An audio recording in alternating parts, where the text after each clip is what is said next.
Well, it's been 5 months since the launch of Skyline Honolulu, but the rail work continues. Today on Spotlight Now, we spotlight the city's billion-dollar project and get an update on the operation and construction. Yeah, two exciting guests coming into the studio today. We have HART CEO Lori Kahikina joining us, followed by John Nouchi. He is the Deputy Director of the City Transportation Department. So a lot to talk about. Skyline Spotlight Now starts now. You're watching Spotlight Now with Ryan Kalei-Suji and Yunji Denise on Hawaii News Now. Have questions or comments for our guests? Join the conversation in our Facebook live stream. Spotlight Now, where Hawaii comes to talk. Well, thanks for tuning in here on this wet Tuesday. We want to welcome into the studio HART CEO Lori Kahikina. Lori, great to see you.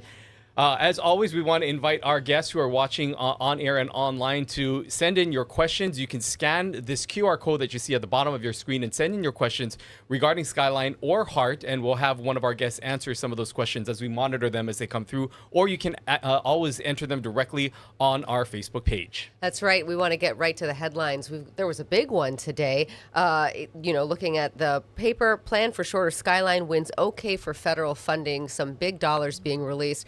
Welcome to the studio and tell us what this all means. Sure. Thank you for having us. And it is a big deal. I mean, at first we didn't think it was because this is just the final step after the recovery plan was accepted by FTA last year.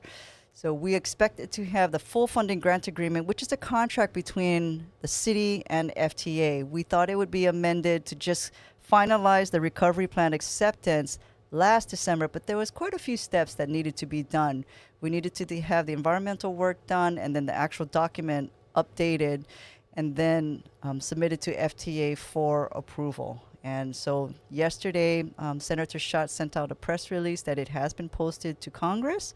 They have a full 30 days to review, but concurrently, we're going to have our board review it, and hopefully they will accept it or approve it, and then after that it goes to City Council for approval. Once the full funding grant agreement is finalized, signed by myself, the mayor, Corporation Council, and FTA, that actually releases the first tranche of the $125 million. And just a reminder, HART has not received any federal funds since 2017 of that $1.55 billion. So a significant announcement, noting the amount of money that could be coming in, having and knowing all of that as you continue to plan for that. With this first installment of payments, is there an allocation or specific area in which you're going to use that to fund certain parts of the project? I mean, in just looking at the management of these funds, what are some of the obligations that are tied to that? Sure, that's a good question. And so how it works is it's not like FDA writes us a check and says, here's $125 million. It's a drawdown. So it's almost like there's a bank account, the $125 million is available, and as invoices come in from our contractors, we go ahead and submit it for reimbursement. So HART pays the contractors up front, and then there's a reimbursement from FTA. So we could either go back to previous invoices, or we can just continue on now with the current contractors for, let's say, CCR 4 and 3, which is utility relocation for Dillingham and downtown. Let's talk a little bit about overall cost. People are very fixated, of course, on the cost of this project. Have the numbers changed? How are you doing in that regard? The numbers have changed significantly from the 2012 full funding grant agreement, and that was over 10 years ago. So of course, with inflationary costs, the numbers have increased. But right now, since we had submitted the recovery plan last year, our numbers have not changed. However, and I'm sure you folks are going to ask me, one of the biggest procurements, the City Center Guideway Station, it's a nail biter for us. So we can't speak too much about it because it's an active procurement. But the first part of that procurement, that's where the teams come together. That part is due in mid-December. And the second part, which is the actual package, the bidding, will go out shortly after, and we would still like to award by summer of next year. And I really have to put a shout out to DCCA. I think I stepped on their toes accidentally when I made a comment in one of our board meetings, but they have been really instrumental in helping potential bidders to get their license so that they can bid on our project. When looking just at the overall project as a whole, and you are noting some of these other costs, and as you await these bids and see where things land, there was thought that this could cost more.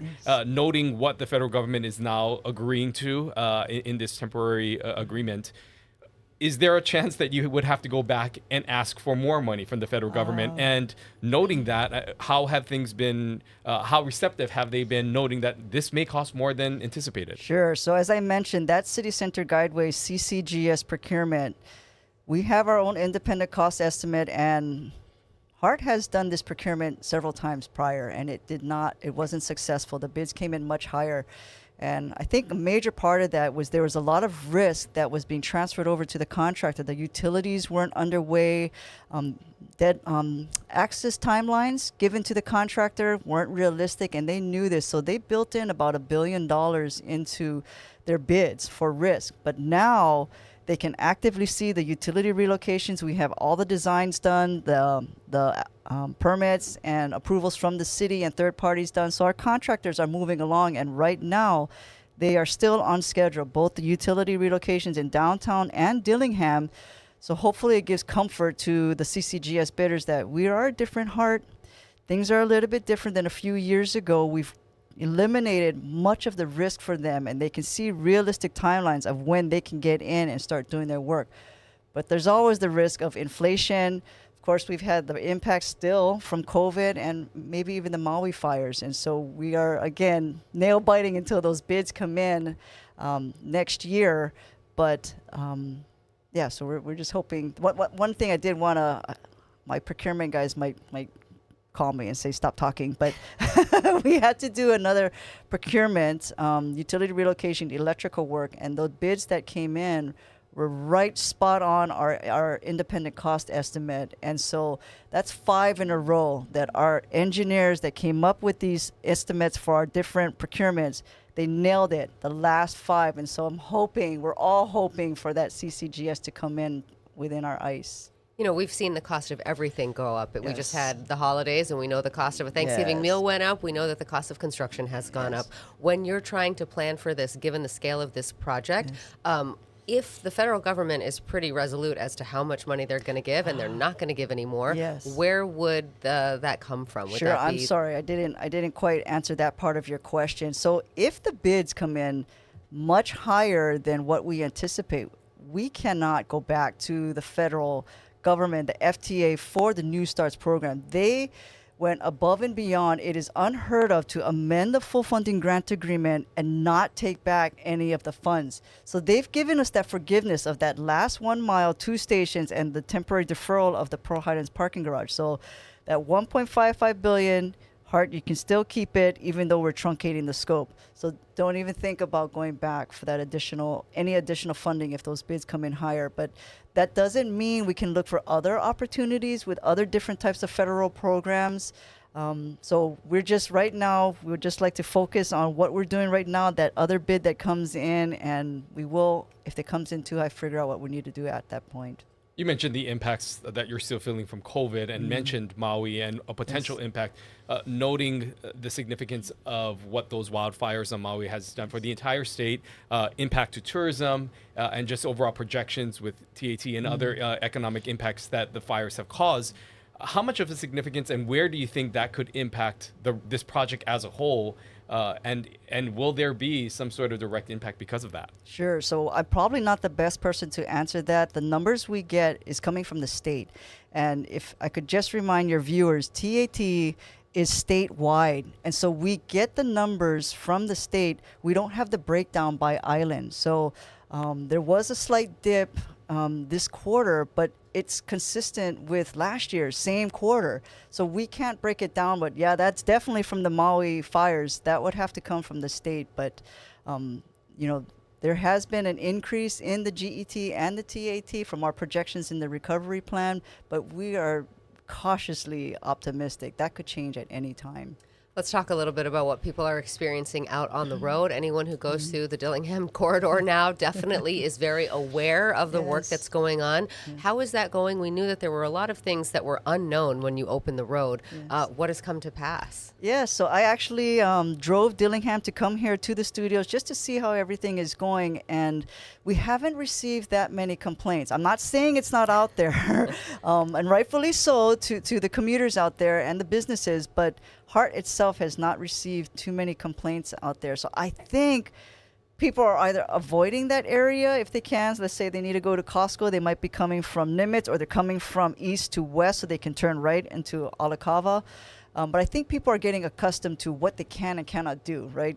There's only one lane in either direction on Dillingham. You can't make any left turns. And we did work with both mapping software companies to properly route somebody so that they don't make any left turns into driveways. We did put out new signs, and this was actually, we're on the Rick Hamada show every Friday, and a person called in and said, hey, can we put up those flyers, that the balloon thing? I said, well, I don't know if I'm allowed to give that kind of authority, but we can. They made a suggestion, the cones that feed into the driveways, can you make it a different color to make it more noticeable that this is where you as a driver come in? I said, oh, let me check. And our safety people said, we can't change the color. The cones, the color means a certain thing to the construction workers. But what we did do is put out these blue signs, business access points, so at least now the drivers can see this is where you turn into the driveways. When speaking about Dillingham and this process of where you folks are at right now with the project overall, has there been any setbacks? We know that there is a lot of things happening with the electrical rerouting and just other things that often pop up, unknowns. Have there been some of those unknowns that have popped up in this corridor? So I want to call them known unknowns because we knew opening up those trenches, the as-built are never accurate. We knew utilities are not going to be where they say they're supposed to be. They're shallower sometimes, or they're maybe 2 feet off. So we did expect that. But I'm so proud of our team, our construction guys, our contractors, our design engineers, the city agencies, third party. As soon as something comes up unexpected, they immediately come up with a solution and move forward. So I can't say, yes, it's unexpected, but we knew this was going to happen. And so as of today, both the downtown and the Dillingham contractor are on schedule. And that's, we're really proud of that for being 1 year into that Dillingham project. It's a 4-year project. To be on time still within 1 year in the most complicated part of the project, I'm really proud of our team. Yeah, and given what you've learned, over the last year of that part, what does that give us in terms of insights into the next segment? Yeah, so I'm hoping that as we're uncovering the known unknowns, that they're learning that, okay, the conduit is not where it's supposed to be, or we have to move things and just get faster and faster in the process of how to doing it.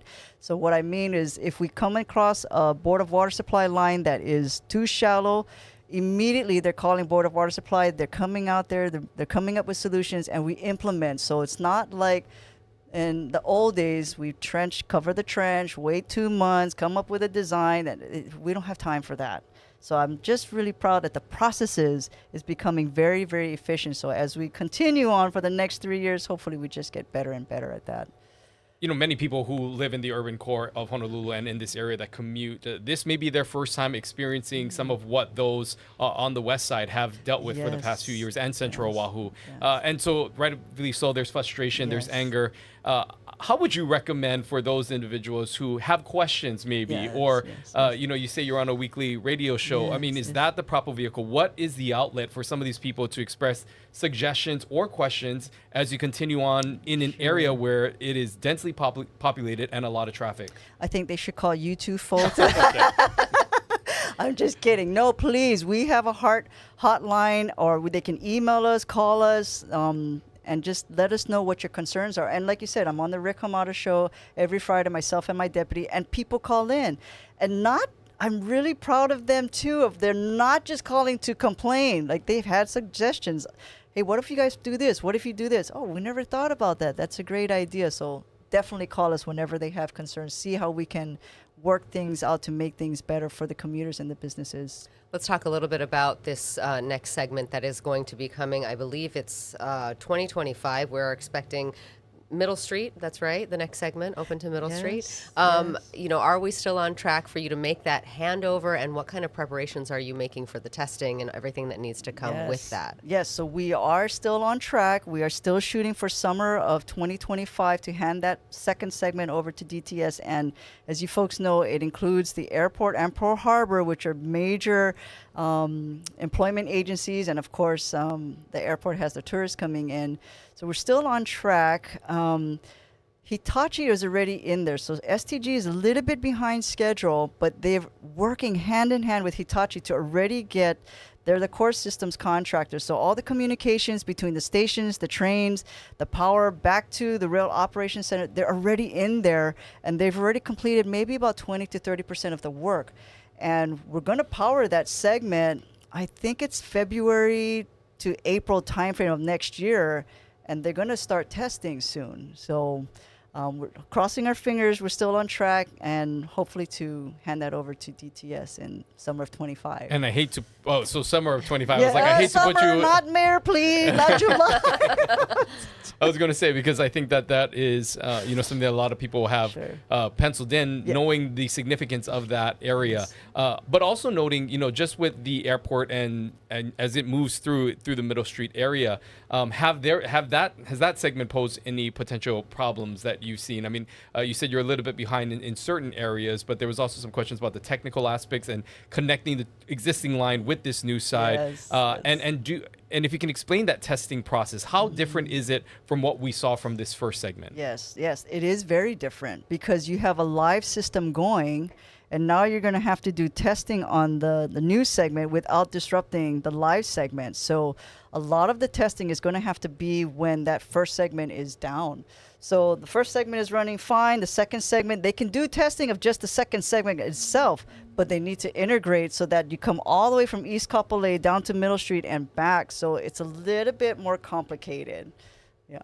I'm interested in that city center work. And, when we had talked before, when we were looking at costs and potentially saving some money, there had been talk about maybe eliminating a station or setting up a station so that the infrastructure was there, but that the physical station wasn't, because the money wasn't there. Is that still part of the conversation, or are you proceeding with all the planned stations? We're proceeding with all of the planned stations through Kaka'ako.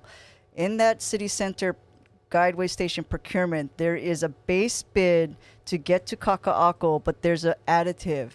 If we can get additional funds, that additive is for that same contractor to put in a bid amount to get to Ala Moana. So we're not eliminating any of the stations at this point. And so where would that additional funding come from? So don't know that answer right now. So the contractors who are bidding, they will be bidding through the city center, and then with the add-on, addendum that they could get to Ala Moana. Yes. What do you think? I mean, are you still confident that will actually happen? It has to. And I'm sorry I don't have a straight answer for you on where's that money coming from, but we have to find a way. We have to get to Ala Moana. We have to get to UH. It might not be the same technology. Maybe there might be better integration. But you folks can feel the difference when University of Hawaii is out of session. That traffic is terrific. So we have to find a way to get to Ala Moana and find a way to get to UH. You just mentioned technology, and when you look at this project and how long it's taken, there has been advancements in technology overall. How much of that is being taken into account as you prepare for this next segment? Have there been updates that have been made, maybe things that were in the old plans, but because of technology has been able to be upgraded just to be able to stay with the times? Right, and I know people think, well, these things, the system is 10 years old, but we are still state of the art. When I had to give a presentation to the transit industry in October at APTA, and they were fascinated by our project. And that took me off guard. My staff kept telling me that, no, everyone in the transit agency is watching this project. I said, we in our world here in Hawaii, $1.5 billion from the FTA, it's actually about a $10 billion project. It's a lot of money.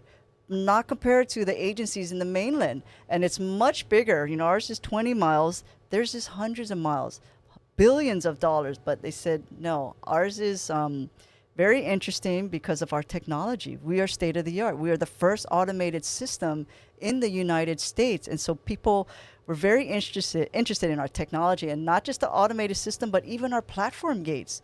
Many systems don't have that. If you folks have been to the mainland, you can stand right at the edge of the platform and jump on the tracks if you want to. We have the platform gates. Nobody can cross that. So they want to see how they can implement that in their existing system. So we are still state of the art.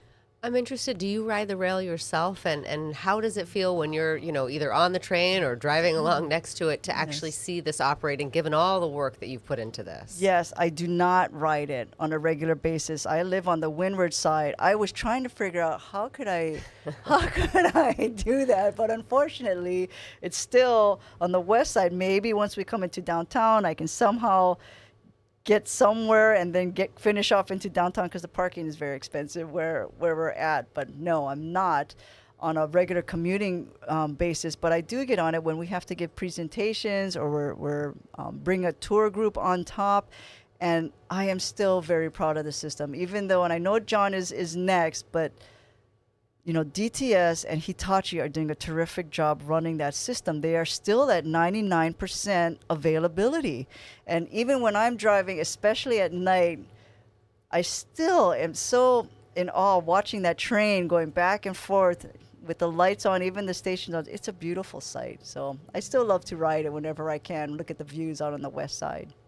We talked about this next segment that we'll take it to Middle Street, as we're saying summer of 2025, knock on wood. Yes. But I wonder if you can just kind of break down the next steps for viewers, because that's something that has often gotten lost with this project is dates have been changed, just different segments have been offered. And I think sometimes there's confusion as to what segment is what. Sure. So if you can sort of break down just timeline wise, after Middle Street, what next, when to Kaka'ako, Okay. and just give us a general sense of what in an ideal world would this look like. Sure. And I am amazed that people still don't know that part of the system is open. so I'm like, wow. Okay, so from East Kapolei to the stadium, segment 1, first about 10 miles, 9 stations, is open and running. DTS is Hitachi doing a terrific job. The next segment 2, is from the stadium to Middle Street. So it includes Pearl Harbor, the airport, Lagoon Drive, and Middle Street. So that's segment 2, slated to open summer of 25. Segment 3 goes from Middle Street to Kaka'ako. So that's another, how many miles is that? 5 miles and another 8 stations. And so that goes all the way through downtown, through Kaka'ako, and that last station temporarily is at the cross street of Halekuwila and South Street, and that's 2031.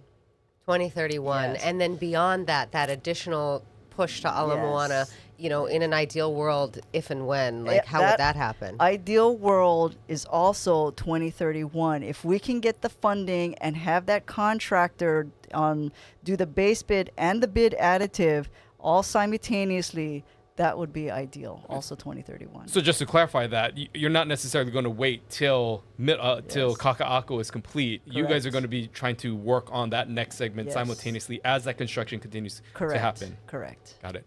A lot of what this was all predicated on was also the transit-oriented development piece. Yes. Have you started to see housing in the places that you wanted? I know that's a different sector, and that has to do. There's a lot of different agencies that are involved in that, but are we starting to see some of that come to pass? Yeah, and actually, John Nouchi has a really good video out on the west side. You can see the train, the tracks over there, and it's all barren land. And now the townhomes are right next to our station out there. I want to say, is it Ho'opili? But you should watch that video. It's an overview. I don't know if they use drone, but yes, we are starting to see it on the west side. I want to ask about just yourself in this role. You're 2 years now? Almost three, years. Yes. And originally we were supposed to have Colleen Hanabusa also joining us. Unfortunately, she had another engagement and we had to reschedule. But I wanted to get your overall thoughts on just how things have been in this role and working along with the Heart Board, which includes Colleen Hanabusa as well as the rest of the board. How have those dynamics been going, and just overall your comfortability now being in this role for nearly 3 years. Right. So I've had to grow a lot in this position. I mean, I've been a director in different city departments, but we report to the mayor, and work with city council. But being semi-autonomous, I guess, kind of like Ernie Lau, Board of Art Supply, you are governed by a board, and so that's a switch for me because I'm so used to reporting to the mayor and doing it that way, but the board members have had to remind me, we are your boss. You report to us, and they're absolutely correct. So it's a different dynamic, and each board member, and they change every so often because they term out. Each board member brings a skill set that we need to tap into, and I'm not used to that. I'm used to, as a department director, we do things on our own. We do it within our staff, or we hire consultants working in conjunction with city council and the mayor and move forward. And so that's new for me, to have to work with a board and tap into their skill set. And each one has their own opinions on different things. So you have to make sure that each one, you're explaining things correctly so that each one understands, and then take their comments into consideration. You know, we've had the opportunity to talk to you in this role over, as soon as you stepped into this role, so over a number of years. How has the workload changed for you, and how has your relationship to the project changed? I know that when you first took this on, you were really in crisis mode to make sure that we got federal dollars, that the project actually happened. Do you feel like things have settled down a bit? I know that you are prepping for this next segment, so the work never ends. The work never ends, but honestly, for the first year, my deputy and we would work such long hours. I would work after I leave the office about 7 o'clock, get home, work still to about midnight, 1 o'clock in the morning, start everything over at 6 o'clock in the morning. And it was just constant go. Like you said, all these foundational things that we needed to address. That wasn't even the construction, which is my, that's fun for me. That's my kuleana. I love the construction, but the management team really had to focus on all of these other items before we could even think about construction. But now things have changed. I'm working normal hours. There's still a lot of work to be done, but it's more technical now, right? Now that we have the baseline things out of the way, now it's coming more like a typical construction project, which isn't easy, and you still have a lot of politics involved, stakeholders involved, and you need to take all of that into account, but it's much more manageable now. I can get normal sleep now. And as someone who is now the face and voice for this project for some time now, this is a project that obviously has received a lot of criticism and just frustration by the public in general. As someone that has to speak on behalf of the project and hear these concerns and complaints, how have you seen maybe a shifting, and has there been a shift in public perception with the project overall? Yes, I have. And actually, I think I've said this numerous times. You folks were very instrumental in that. So the media, and rightfully so, and even the public, very frustrated with how this project has gone, but we have seen a shift. There's always improvements. We always have to try to do things better, but the complaints have subsided dramatically. I still, as I walk on the street or go to the store, people are still coming up to me and saying, thank you for what you're doing.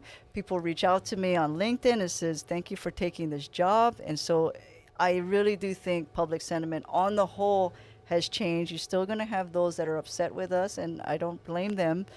But I think we have made some changes. We are almost out of time, but before we let you go, I would love to know a final thought from you. What do you wish that people understood about this project to get that shift to happen more fully in the community? Oh, gosh. What would I like them to understand? I guess just patience with us. We're trying to do things better. I know there's a lot of history. And Rick Hamada is one of them too. He says, I've watched this project from the beginning, and there's a lot of frustration, but just know we're trying to do things better, and just have patience with us. There's not a easy bullet to solve everything, but we're trying to always do what's best in the taxpayers' interest. So social media is pretty mean. It's so easy to attack us, but maybe if you would just call and meet with us, and maybe we can work out a solution together instead of yeah, just sending out those bullets at us. Okay, well, Lori Kahikina, Heart CEO, thank you so much for Thank joining you. us in the Thank you studio for today. We having hope to us. have you Thank you back for having again us. soon. We'll be right back with City Transportation Deputy Director John Nouchi. You're watching Spotlight Now.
Well, welcome back to Spotlight Now here on Hawaii News Now. We're continuing on in our conversation centered around Skyline Honolulu and the overall rail project. We just spoke with Lori Kahikina. We want to now welcome in to our studio John Nouchi. Thanks so much for joining us here, John, and great to see you. Good afternoon. Let's talk about where things are at right now with Skyline. 5 months now into the open ridership to the public. How have things been going, and what are some of the lessons that you folks have been learning through this first few months? Sure. First 5 months behind us in the books.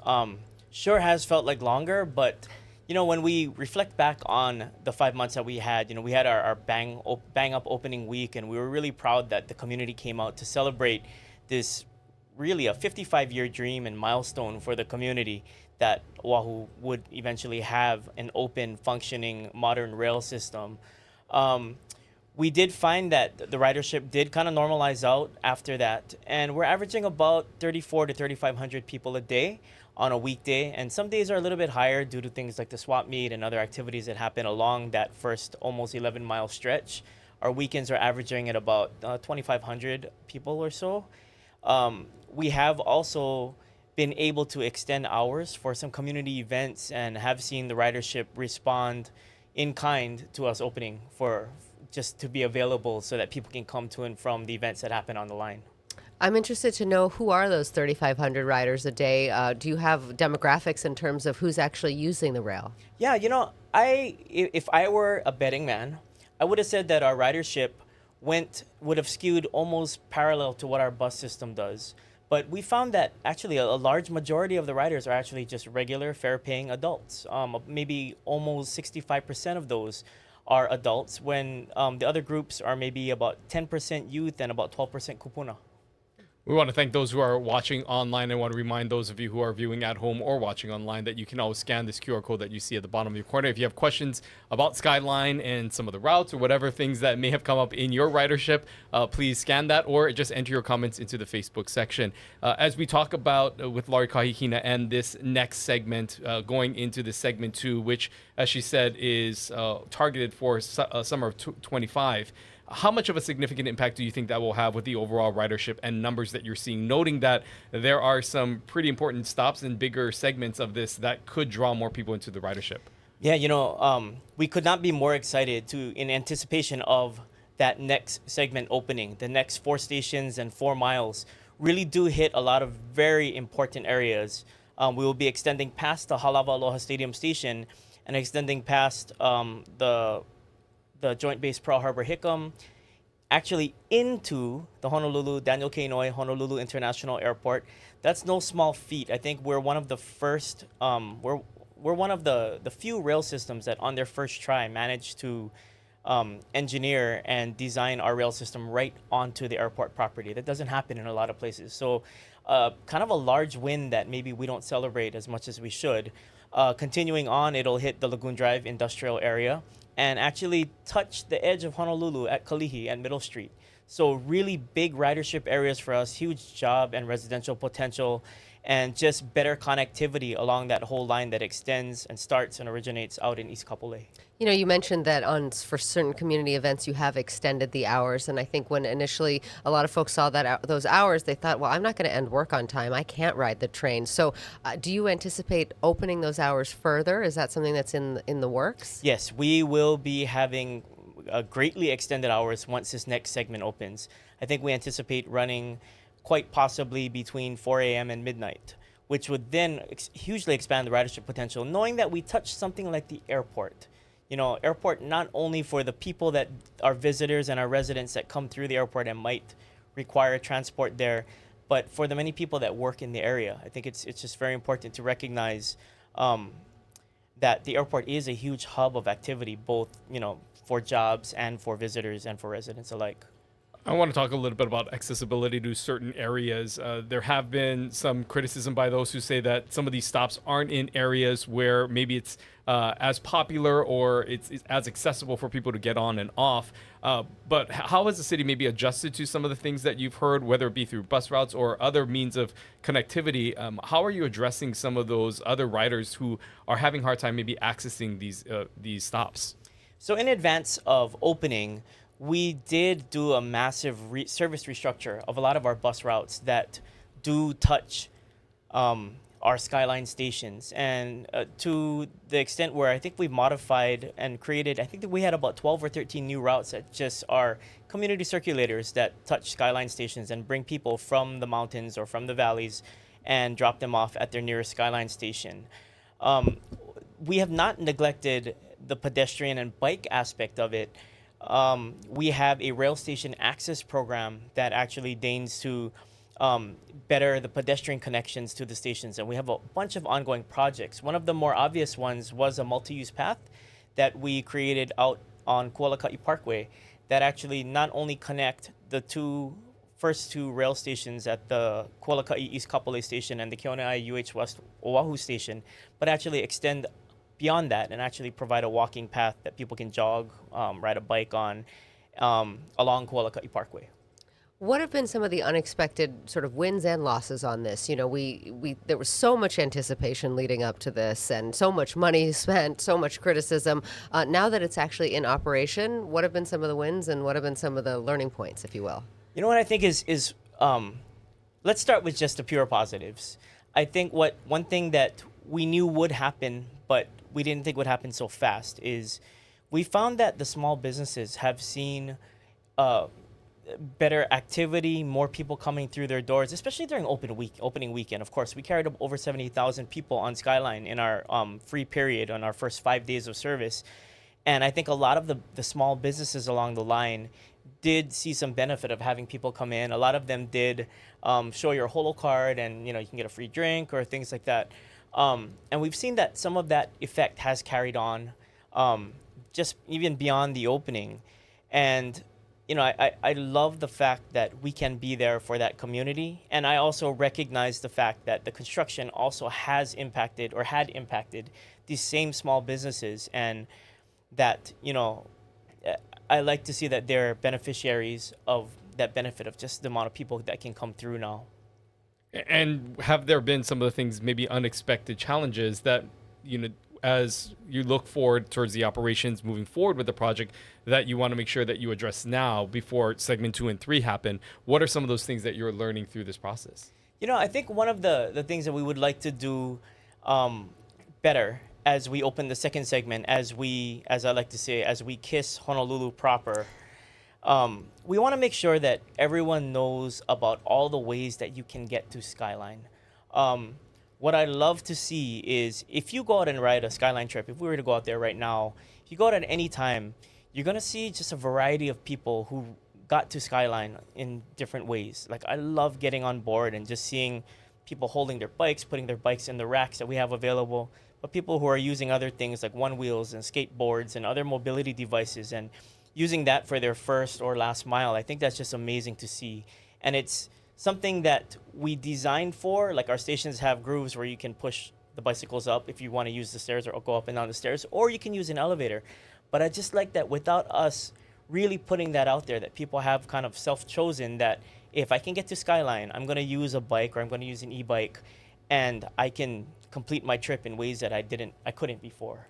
I'm interested about, as we go into this next segment, what is the ridership? Are there projected numbers, and how many more people do you think are actually going to use the train? So we need to, again, baseline our ridership based on what we have now and take a look at, I guess, all the different surrounding job uses that are available. So I don't have any numbers for you right at this minute, but we will be setting our ridership expectations as we start to look at the inputs there. So we do have to redesign the bus services on the next 4 miles, along the next 4 miles of Skyline alignment and those stations. And as we design that, we're going through a process for the bus system and handy van system and Skyline called the comprehensive operations analysis. So what we're doing is we're looking at all the different ways that Skyline and our transportation system come together and looking at the operations of the whole multimodal network.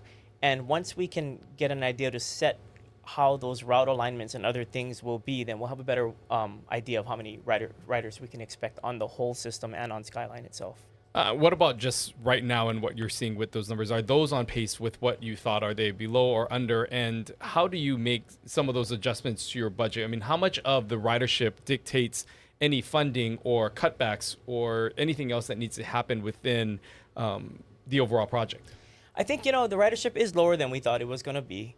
But we did recognize that, for the first 10.75 miles, the alignment as it exists right now does not carry far enough to get people past our obvious traffic choke points, our congestion choke points in Honolulu. So it was pretty heartening to see. A lot of people did post today that, we had a lot of stuff go on this morning in the rain and everything like that.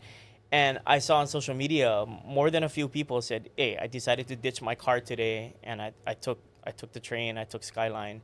And so for those one-off things, I'm glad we're seeping into people's thought pattern, like, hey, maybe I don't need to fight traffic. Maybe I don't need to ride it every day, but on days like this where I gotta be dependably someplace, I think people are starting to realize that Skyline, your trip will be the same every day. I think a lot of folks are really fixated on those ridership numbers, and when they see the cost and what we've put into it and what it's costing the city right now to operate, it's hard to sort of balance those two. What is your metric for success? If it's not ridership, then how do we know that this train is doing what it's intended to do? I would look beyond cost. I think there's a cost to doing things, of course, but I do think there's a cost to not doing anything, right? And so I would like to actually borrow a line from Mayor Blangiardi, where we look not necessarily purely at the cost of something, but the value of providing a service. And I think there is a huge value in being able to provide our dedicated Skyline riders and those who choose to ride, even occasionally, a consistent trip. That your trip from Halawa to East Kapolei will always take about 20 or so minutes. And that kind of, like that lack of variability is so important. But, going forward, we do expect to welcome more people on board as the alignment gets longer, and that, we manage to express people past some of our traditional congestion points, such as the airport viaduct and Middle Street and other places like that. As the deputy director of DTS, it is not just solely rail. There are other things that you have to manage. Obviously, this is a big part of it.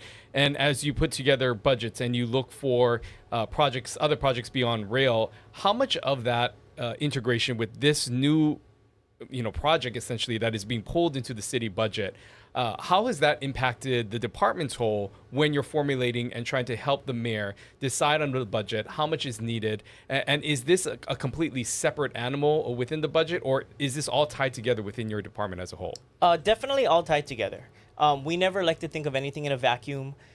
We think of Skyline as a large piece of our multimodal system, but actually, the bus system actually carries a lot more weight. Even when Skyline is fully built out, we still expect a lot of people to use the bus to access Skyline.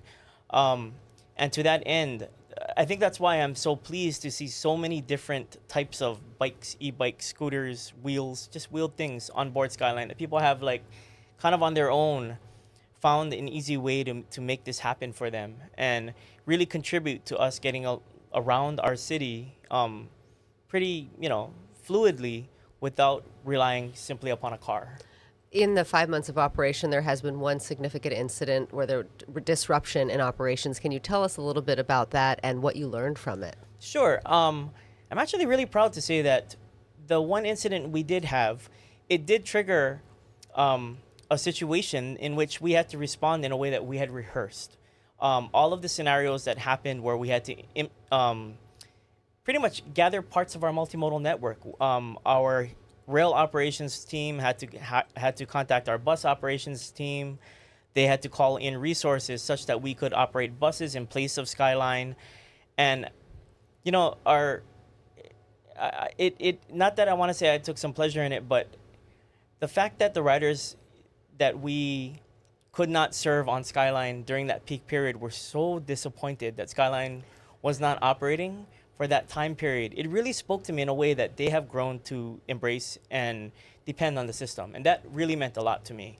Now, speaking more towards the service interruption, it was a normal operation that we had, and there was something that occurred at the Kalawao Pro Ridge station where the system thought that something had intruded upon the tracks.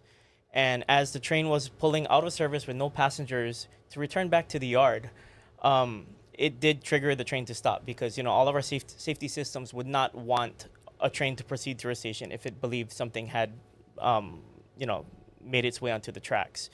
And unfortunately, the train did perform. It stopped. And at that time, it applied the brakes, and we just needed to go out and retrieve that train. So, not a bad way to make sure that all the best rehearsed plans actually had some relevance and worked out. And we did learn some things about how do we better coordinate the service, how do we provide better information to the passengers. And not to say that it was a fire drill, but it was not, everything has value in everything that happens. And I think we did learn some from that incident too. As you learn from this, and as we talk to Lori Kahikina about the next segments segment 2 and segment 3, and some of the challenges that maybe are being dealt with now, how much are you communicating with Heart, with Lori Kahikina, about some of the things that you're learning that may help with some of the things that they're doing right now? Because you folks are essentially operating something that they built and can make accommodations and improvements as things progress. I would say that we at DTS really value the very close relationship we have with Heart. I wouldn't even want to say it's a handshake. I would say that the Heart and DTS are somewhat joined at the hip in terms of making decisions together.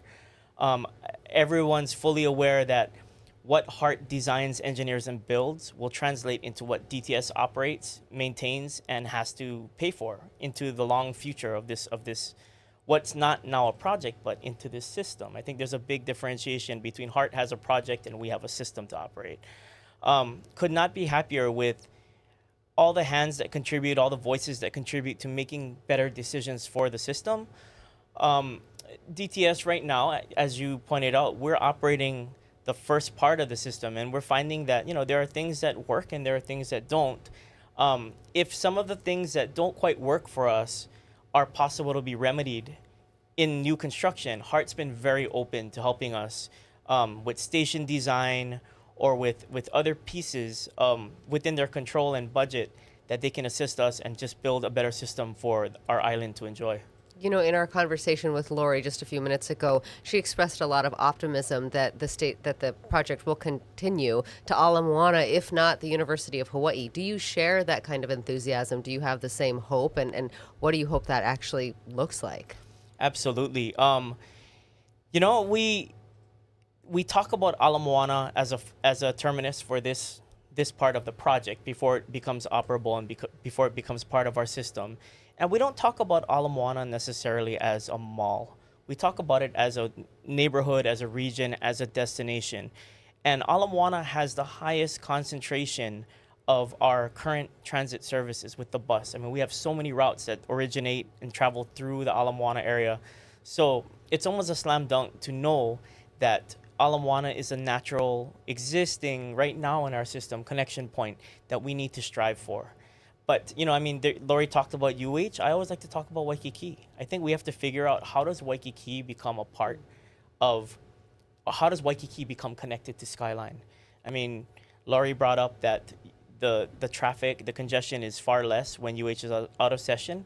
But we think about Waikiki. I mean, how do we make that accessible to our island residents? I know, a lot of our kupuna, they'd be like, Waikiki, I don't like go because I don't like pay for parking. I don't like do this, get traffic. I don't know where to go. There's a parade every weekend. Yeah. It's impossible to get there. If there was a dependable way for our residents and visitors, I mean, what's good for our residents first is definitely good for our visitors also, to get into Waikiki, to access that just the density of jobs and opportunity and other things there, and not forgetting that Waikiki is a very dense residential neighborhood in addition to all the hotels that are there.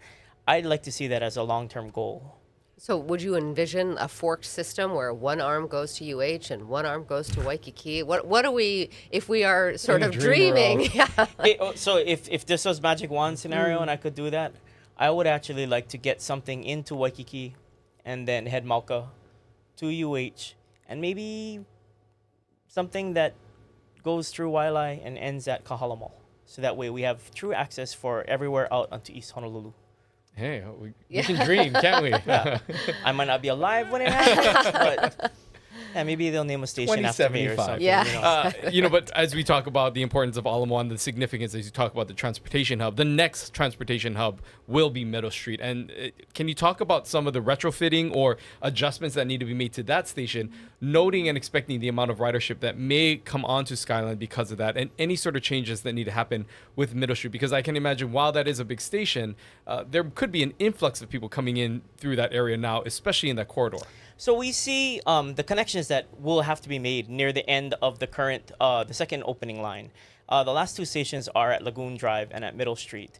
I think a very important distinction that we need to make is that the Kalihi Transit Center, which is located on the corner of Middle Street and Kamehameha Highway, it is an awesome gateway to Kalihi and all the assets that you have in the valley and in that Dillingham corridor. And basically it allows you, if you reach Middle Street, to access School Street, King Street, Dillingham, and Nimitz.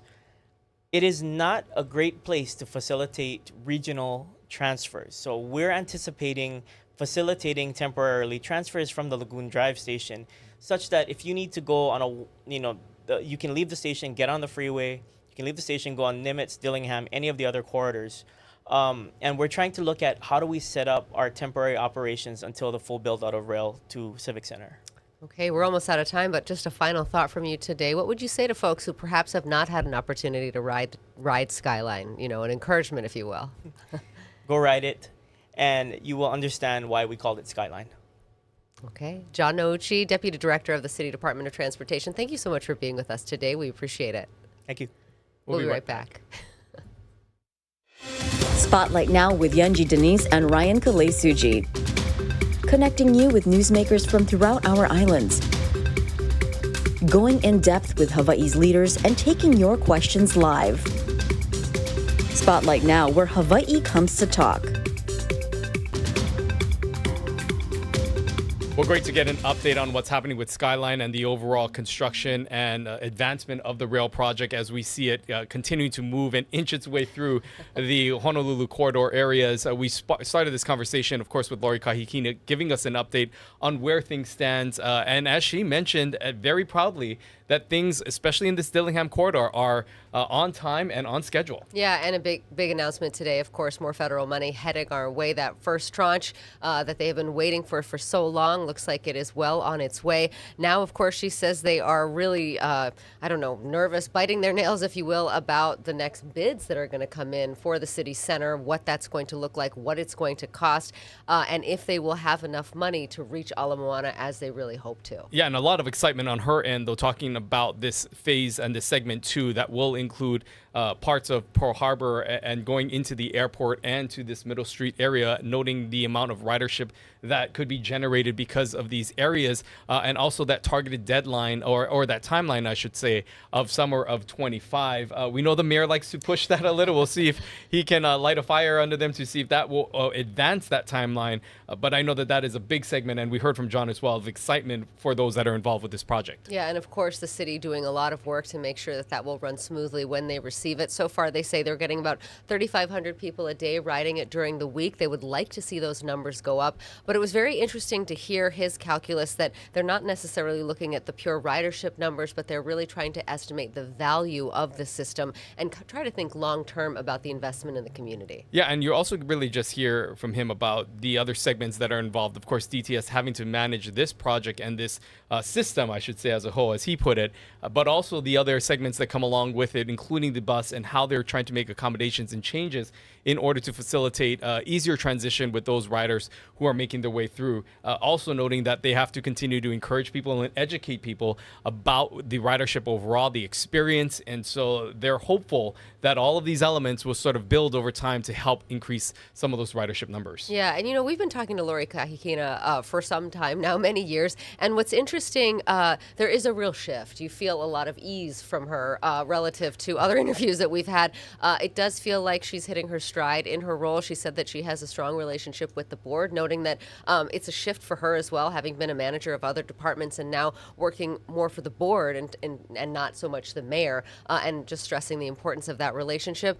And, a lot of confidence that this next segment will go as planned. And both of them very encouraging about moving beyond just this Kaka'ako segment and going into Ala Moana. And we heard from John, Kahala an ideal world to Kahala Mall. So we'll see what happens there. Next week, Tuesday, we're going to be welcoming in a very familiar guest. That's right. We are going to be joined by Governor Josh Green once again. He's been joining us every Tuesday, the first Tuesday of the month, to talk about the updates on what's happening on Maui. And also looking back, it'll be a year in office. How are things progressing for him as governor? I'll get an update. He obviously recently went to Japan, hear about his trip there. They're really trying to lure back the Japanese visitor. What has that entailed? Lots always to talk about with Governor Green. Yeah, and also noting that this is going to be an important time as he has to prepare his budget that he will have to release in a few weeks as well to the legislature as they begin to build that out. Looking forward to that conversation. Thank you all for watching both on air, online. We encourage you to continue to stay engaged with us by entering your questions into our Facebook page or by participating with us through the QR code. Looks like things are clearing up here on this Tuesday. We will see you right back here next Tuesday for another episode of Spotlight Now.